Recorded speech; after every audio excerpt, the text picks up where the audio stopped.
Hello guys, good morning. Welcome back on for my educational hub. देखो, इस lecture के अंदर हम लोग जो लास्ट लेक्चर के अंदर हमने RC phase shifter oscillator start किया था उसी को कंटिन्यू करेंगे।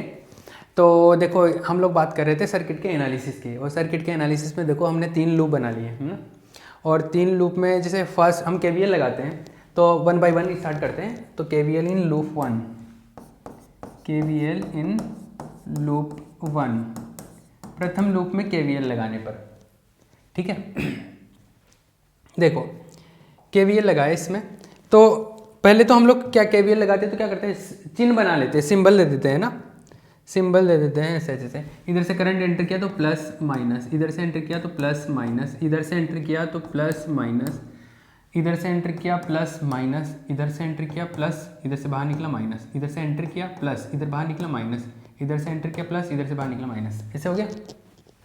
चलो अब क्या करते हैं हम लोग, इसमें जो कैपेसिटर है इसका जो प्रतिघात होता है, इसका जो रिएक्टेंस होता है, इसको एक्स सी से लिखते हैं हम लोग। एक्स सी, ये पहले भी बताया मैंने, एक्स सी ये रिएक्टेंस लिखते हैं, इसका प्रतिघात है ना। तो चलो हम लोग इसको ऐड करते हैं, जोड़ते जाते हैं। ये आप इसको ऐसे लिख लो, एक सेकेंड, एक्स सी छोड़ो, आप इसको लिख लो Z1, ZC है एक तरीके से, ये भी क्या है ZC है, और ये भी क्या है ZC, ठीक है। ZC मतलब कैपेसिटर को शो कर रहा है। यहां से स्टार्ट करें। देखो,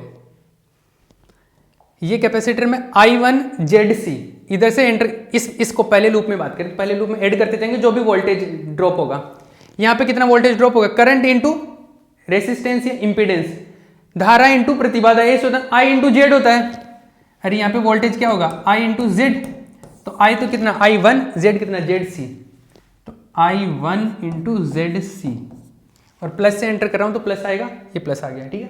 फिर आ गया, फिर नीचे प्लस, करंट कितना I1 minus I2, I1 minus I2 into R, ठीक है, इंटू R।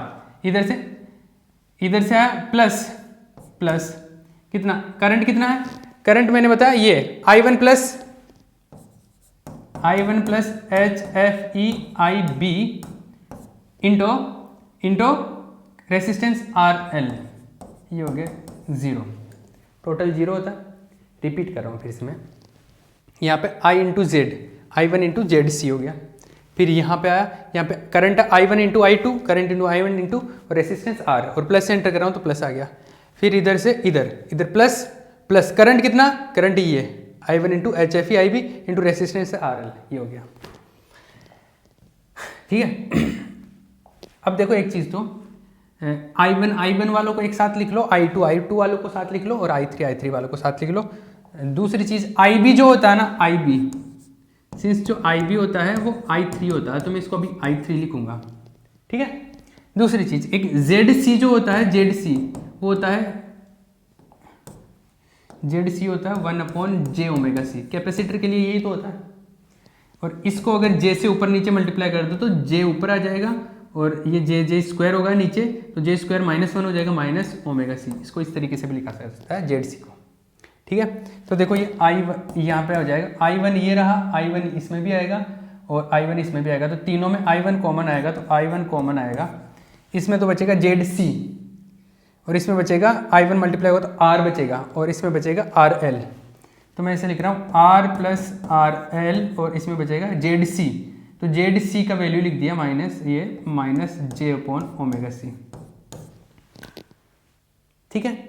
रिपीट करूँ क्या, ये हवा में उड़ जाएगा आपका दिमाग, इसको थोड़ा सा इजी कर देता हूँ। देखो पहले I1 वालों को एक साथ लिख लो, I1 वालों को मैंने लिख दिया ZC, इसमें I1 से R मल्टीप्लाई होगा तो R, प्लस इसमें I1 के साथ में आएगा RL, ठीक है। I2 का देखो माइनस I2R, ठीक है। फिर HFE IB RL equal to 0, ठीक है, ये आएगा। आगे देखो, ये बात समझ आई। अब देखो मैंने बताया कि IB तो I3 के बराबर होता है, तो इसको I3 लिख दो। दूसरी चीज़ ZC को ये लिख दो, तो अब लिख लो इसको I1, इसको मैं माइनस J/ओमेगा C plus R plus RL, ये हो गया minus I2R plus HFE, IB को I3 लिख देता हूँ, इसको लिख देता हूँ I3, RL I3 equal to 0। ये हो गया इक्वेशन नंबर 1। ठीक है, एक इक्वेशन तो ये मिल गया अपने को, ये एक इक्वेशन हो गया अपना। लूप 1 से एक इक्वेशन मिल गया। अब लूप 2 से ट्राई करेंगे हम लोग, लूप 2 से। ठीक है, तो let's start by loop 2, KVL in loop 2। तो देखो लूप 2 में KVL लगाते हैं, लूप 2 में KVL इसमें। ठीक है, तो यार इसमें KVL लगाएंगे तो I2 into ZC, KVL in loop 2, दूसरे लूप में KVL। तो इसमें आ रहा है क्या, I2 यहां से चालू करेंगे तो यहां पर वोल्टेज क्या होगा, I2 इंटू ZC, और प्लस से एंटर करें तो प्लस से, तो I2 into ZC, I2 into ZC, I2 into ZC। ठीक है, पहला टर्म हो गया। दूसरा, इधर नीचे आए, नीचे आए तो इधर प्लस से एंटर करें तो प्लस, करंट क्या है, I2 minus I3 into R, I2 minus I3 plus I2 minus I3 into R। आगे इधर हो गया, फिर इधर से माइनस से, तो माइनस करंट क्या है, I1 minus I2 into R, minus I1 minus I2 into R equal to 0। लिख लो इसको भी। I1 देखो, I1 का साथ में केवल ये एक ही टर्म है I1 का, तो I1 आ जाएगा minus I1 into R। I2 का देखो, I2 में एक तो ये है, एक यहाँ से आएगा, एक यहाँ से आएगा, तो I2 में आएगा एक तो यहाँ से ZC, एक I2 में यहाँ से आ जाएगा प्लस R, एक I2 में यहाँ से आ जाएगा minus minus plus plus R। ठीक है, दो टर्म आ गए। I3 का देखो, एक टर्म आएगा यहाँ से minus R I3 equal to 0। ठीक है, इसको थोड़ा सा ठीक से लिख लिए। ठीक से लिखने का मतलब है ये हो गया I1 R प्लस I2, ये देखो ZC को लिख देते हैं माइनस J/ओमेगा C, यही होता है ZC। R हो गया 2R हो गया, और ये हो गया minus R I3 equal to 0। ये इक्वेशन नंबर 2 हो गया। ये समीकरण नंबर 2 मिल गया सेकेंड लूप से। अब लूप 3 देखो, KVL लूप 3 में लगाएंगे अब। तो लूप 3 में KVL in loop 3, KVL in loop 3। देखो 3 में KVL लगाते हैं, 3 में KVL लगाएंगे, यहां से चालू करें, I3 इंटू ZC, कैपेसिटर से जा रहा है I3 इंटू ZC, तो I3 इंटू ZC, और प्लस में आएगा I3 इंटू ZC। आगे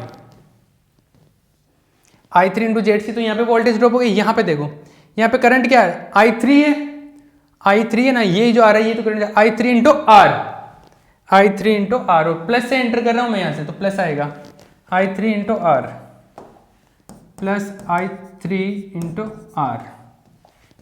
आगे देखो, इधर से आया, इधर गया, ऊपर गया, माइनस से एंटर करेगा, माइनस करंट कितना है इसमें, I2 माइनस I3, तो minus I2 into I2 minus I3 into R। अरे इधर से आएगा तो माइनस में आएगा, तो माइनस में आएगा, माइनस से एंटर कर रहा हूँ ना, तो माइनस, और धारा इंटू रेसिस्टेंस, करंट इंटू प्रतिरोध, तो इसमें करंट कितना I2 माइनस I3 और रेसिस्टेंस R, तो R को इससे मल्टीप्लाई कर दो I2 माइनस I3 से, R I2 माइनस I3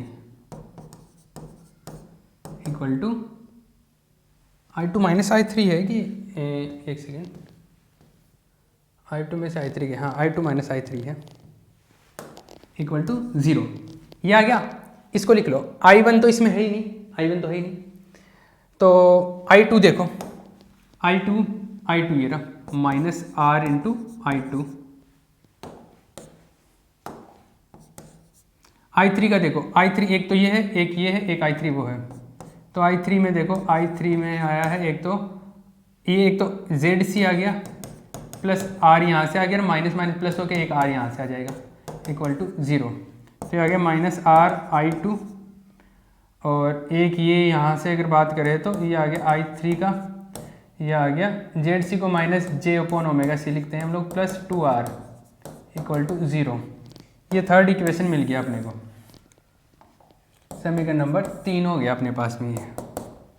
ठीक है, ये जो तीनों इक्वेशन आए हैं इनमें देखो तीनों इक्वेशन किस में आया, I1 I2 I3, I1 I2 I3, I1 वाला पार्ट इसमें 0 है, I1 I2 I3, तो इन तीनों को मैं मैट्रिक्स फॉर्म में लिख देता हूँ। ये जो तीनों आए ना इनको तीनों को मैं मैट्रिक्स के रूप में लिख देता हूँ। कैसे? मैट्रिक्स रूप में लिखने पर मैट्रिक्स रूप में लिखने पर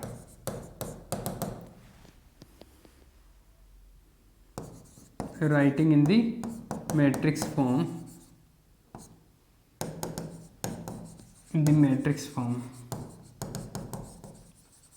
मैट्रिक्स फॉर्म में लिखेंगे तो देखो क्या आएगा, एक सेकेंड,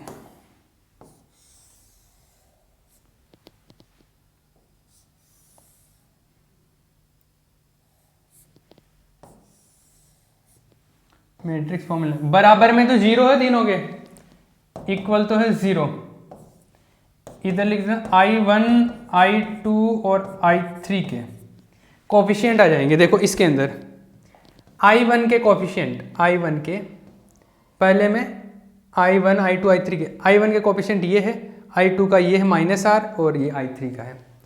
तो ये आया है, पहले का आया -J/ओमेगा C plus R plus RL, R2 का है इसमें -R और इसका है HFE/RL।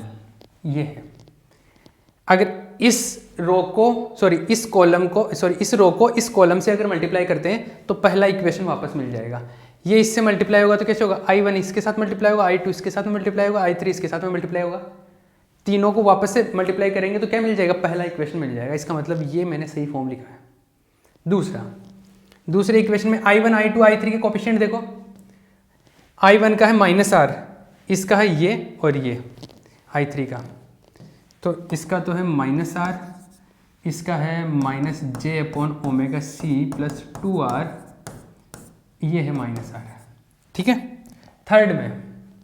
थर्ड में है I1 तो है नहीं, I1 का कोफिशिएंट 0 है एक तरीके से, I2 का -R और उसका वो है ये 0, ये -R और इसका है -J/ओमेगा C प्लस 2R, ये कोफिशिएंट है। एक बार मैं क्रॉस चेक कर लेता हूँ, अगर मैट्रिक्स ठीक है इसका मतलब है कि हमारा जो आंसर आएगा आगे मिस्टेक नहीं होगा।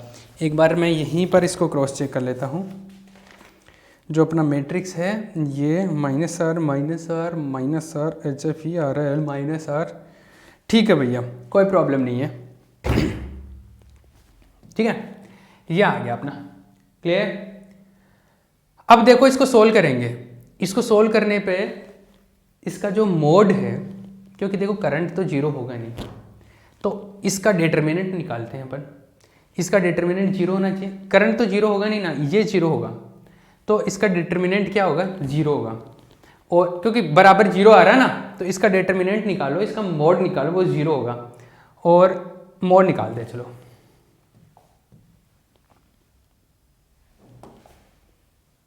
तो देखो इसका मोड निकाले तो कैसे आएगा,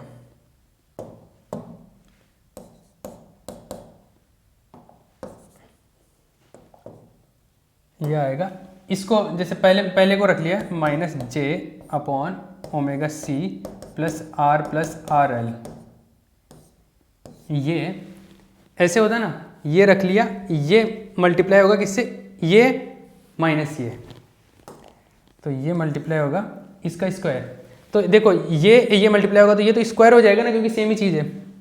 तो -J/ओमेगा C प्लस 2R का होल स्क्वायर माइनस ये इसका स्क्वायर, इसको मल्टीप्लाई करके, तो -R प्लस R का स्क्वायर होगा, प्लस R का स्क्वायर। ठीक है, ये हो गया पहला टर्म। दूसरे में इधर से ले लेते हैं हम लोग, इधर से लेंगे तो ये माइनस, मतलब कॉलम वाइज सोल्व कर रहा हूँ मैं इसको, ये माइनस आर, लेकिन सेकंड टर्म को वैसे भी लेते हैं तो सेकंड टर्म में वैसे ही माइनस आता तो माइनस माइनस प्लस, अरे मॉड कैलकुलेट करना आता है ना उस तरीके से। ये क्या हो गया प्लस आर, ये प्लस हो गया।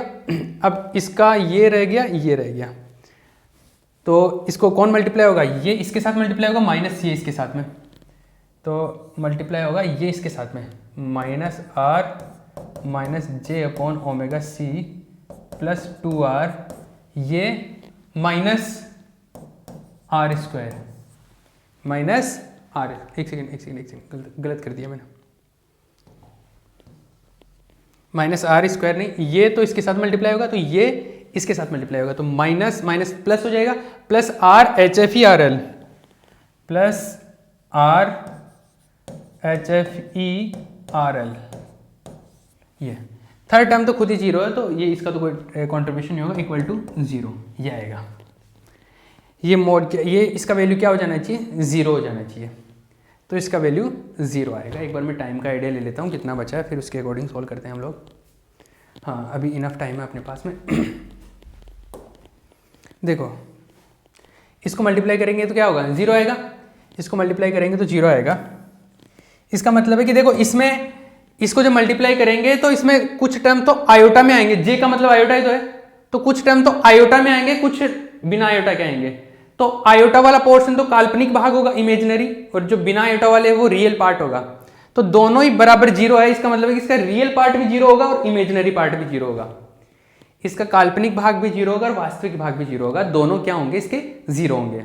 ठीक है, तो काल्पनिक भाग और वास्तविक भाग दोनों 0 होंगे, रियल पार्ट और इमेजिनरी पार्ट दोनों क्या होंगे इसमें 0 होंगे। क्लियर, चलो देखते हैं। रियल पार्ट और इमेजिनरी पार्ट दोनों 0 होंगे, तो इसमें देखते हैं।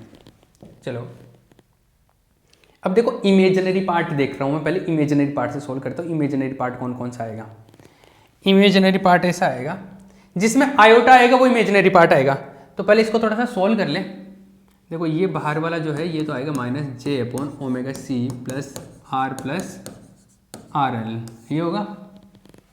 ये जो है इसमें इसको स्क्वायर करेंगे तो इसको स्क्वायर करेंगे तो ये आएगा पहले का स्क्वायर, तो माइनस माइनस तो प्लस हो जाएगा, आयोटा का स्क्वायर हो जाएगा तो माइनस आएगा, -1 upon omega square C square, इसका स्क्वायर होगा तो 4r स्क्वायर हो जाएगा, -2 ये वाला 2r इंटू 1 अपॉन ओमेगा सी, तो 2 to 4 हो जाएगा 4r अपॉन ओमेगा सी।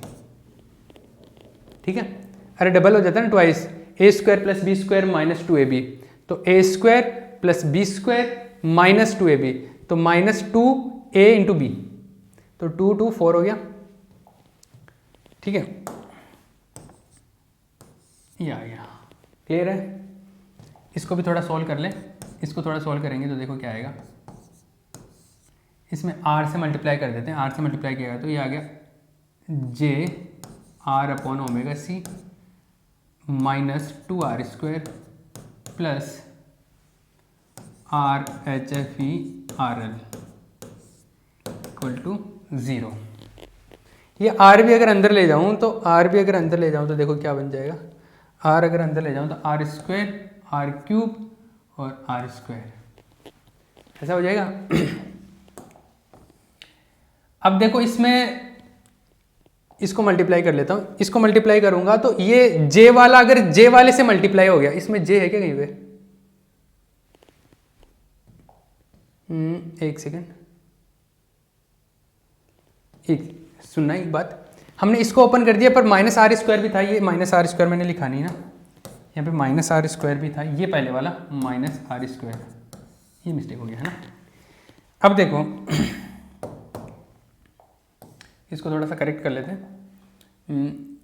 ये -j upon omega C plus R L, ये है -1 upon omega square C square, ये 4r square -r square plus 3r square बच गया, ये -4r अपॉन ओमेगा सी। ये देखो ये आएगा J r square upon omega C -2r cube plus r square H F E R L equal to 0। ठीक है, क्लियर है ये है बात। देखो अब इसमें इमेजिनरी पार्ट भी 0 होगा क्योंकि बराबर 0 तो इसका काल्पनिक भाग भी 0 होगा, वास्तविक भाग, इमेजिनरी पार्ट भी 0 होगा और रियल पार्ट भी 0 होगा। तो इसका इमेजिनरी पार्ट देखते हैं कौन सा आएगा, कैसा आएगा।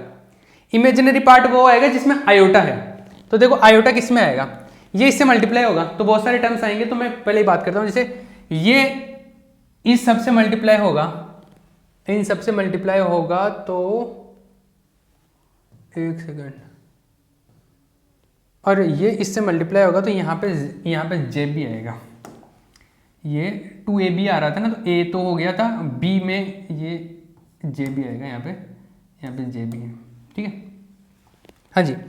तो हम लोग क्या बात कर रहे थे, हम लोग ये बात कर रहे थे कि आयोटा इमेजिनरी पार्ट कौन सा होगा जिसमें आयोटा है। आयोटा स्क्वायर आ गया तो आयोटा स्क्वायर तो -1 हो जाएगा, वो तो रियल पार्ट बन जाएगा।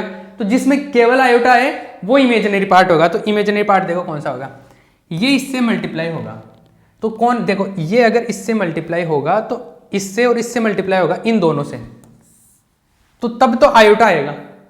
और अगर ये इससे मल्टीप्लाई होगा तो आयोटा स्क्वायर हो जाएगा, मतलब रियल पार्ट हो जाएगा।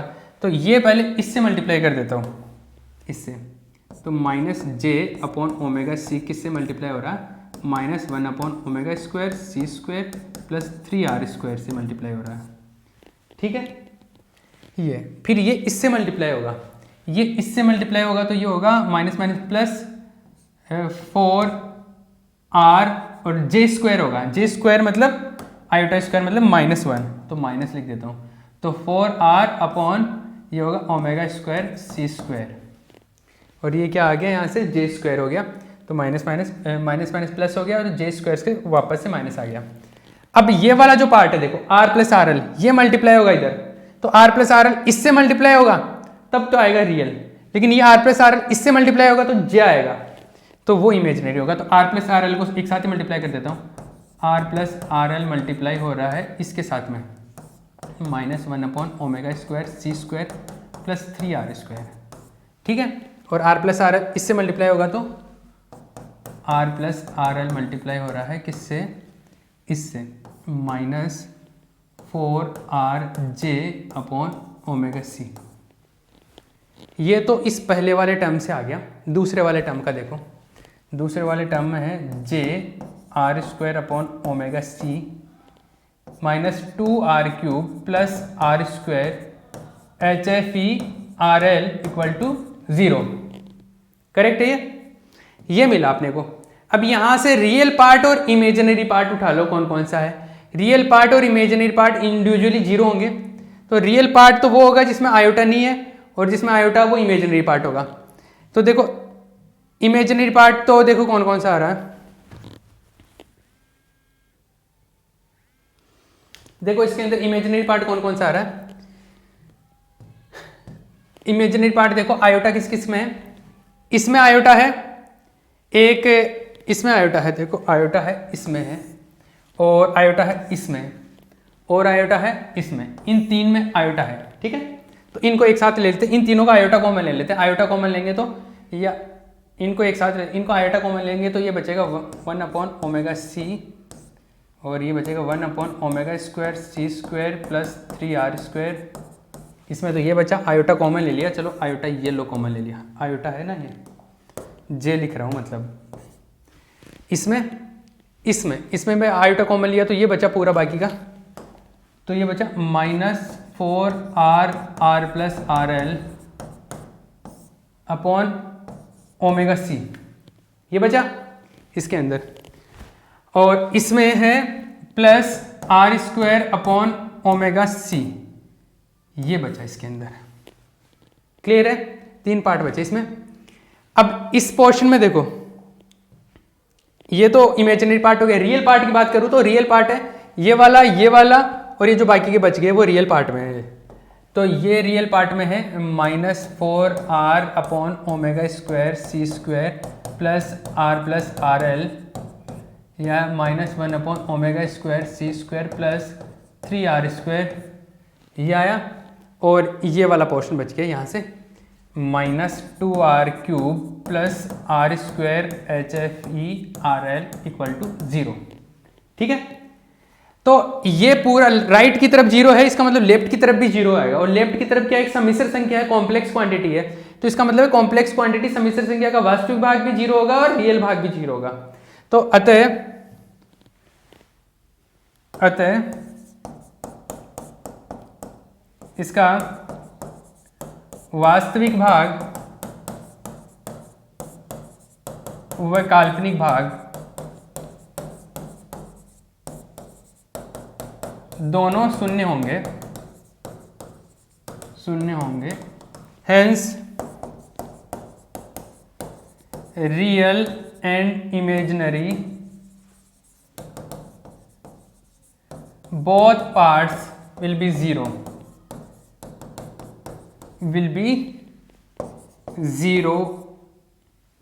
in the above equation, दोनों 0 होंगे तो काल्पनिक भाग को भी 0 रखेंगे, तो काल्पनिक भाग में तो ये आ गया, इमेजिनरी पार्ट में तो ये आ गया, ये 0 के बराबर होगा।